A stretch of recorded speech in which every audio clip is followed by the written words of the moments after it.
যে জাগরণ, এ জাগরণ শহীদ মওলানা মতিউর রহমান নিজামীর রক্তের জাগরণ।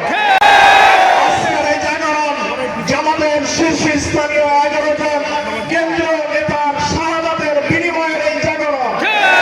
আজকের এই জাগরণ জুলাই বিপ্লবের প্রায় 2000 ছাত্র জনতার এই বিএনপি নামক যে দলটি, সেই দলের বিচারপতি আব্দুল সাত্তার সাহেব যখন ক্ষমতায় ছিলেন, তখন এই দলটির কাছ থেকে এরশাদ সাহেব ক্ষমতা নিয়ে নিয়েছিল।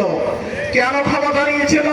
মন্ত্রীদের বাড়ি চোর পাওয়া যেত, মন্ত্রীদের বাড়িতে ডাকাত পাওয়া যেত, মন্ত্রীদের বাড়িতে বিদেশে মদের কারখানা পাওয়া যেত। অতএব সে রাজনৈতিক দল আজকে জামাত ইসলামের বিরুদ্ধে এসে মুফতির মতন মুফতি সাজে ফতোয়া দেওয়া বাজি করছে। মুফতি হিসেবে ফতোয়া দিচ্ছেন জামাত ইসলামী মুনাফিক।